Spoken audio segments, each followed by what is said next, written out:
कांग्रेस सांसद दीपेंद्र हुड्डा ने कहा कि हरियाणा मांगे हिसाब अभियान के तहत घर घर में कांग्रेस का कार्यक्रम पहुंचेगा।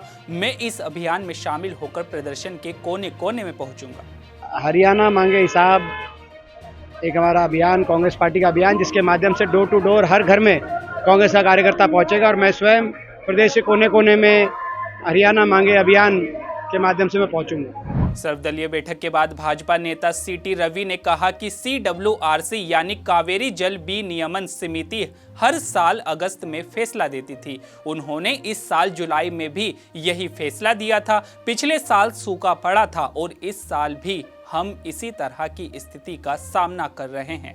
हमेशा अगस्त महीने में CWRC उसको जजमेंट देता था, इस बार जुलाई में दिया है। पिछले साल में भी सूखा रहा, पिछले साल में भी वी आर फेसिंग ड्रॉट। इस बार भी 30% डिपॉजिट है, वर्षा का, रेनफॉल का डिपॉजिट है।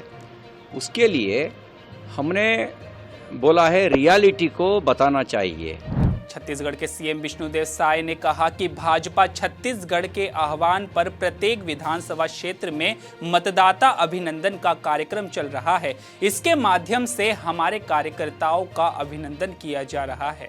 कि अभी भारतीय जनता पार्टी छत्तीसगढ़ के आह्वान पर प्रत्येक विधानसभा क्षेत्र में मतदाता अभिनंदन का कार्यक्रम चल रहा है, जिसके माध्यम से हमारे जो कार्यकर्ता हैं, देवतुल्य कार्यकर्ता हैं, जो परिश्रम करके विधानसभा में भी भारतीय जनता पार्टी को जिताए और लोकसभा में भी भारतीय जनता पार्टी को जिताए, तो उसके एवज में उनको अभिनंदन, उनका सम्मान कर रहे हैं। कावेरी जल संकट पर सर्वदलीय बैठक संपन्न होने के बाद उप मुख्यमंत्री DK शिव कुमार ने कहा कि आज हमने सभी दलों के नेताओं के साथ बैठक की। बहुत ही शुरुआती चरण में विनियामक प्राधिकरण ने बैठक आयोजित की थी। Okay, today we had a meeting with the all party leaders as discussed. You know, at a very early stage, the regulatory authority had conducted a meeting. Normally they used to conduct at the end of this month, or it is on August.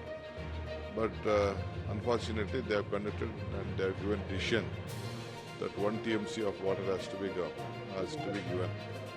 We are shortage by about 30% of water. But today we discussed with the leaders. We are appealing before the monitoring committee. केंद्रीय मंत्री और भाजपा के राष्ट्रीय अध्यक्ष JP Nadda ने कहा कि मैंने पहले भी कहा था कि सारे चुनाव में भी मैंने कहा कि राम मंदिर हमारे लिए चुनाव का मुद्दा नहीं है।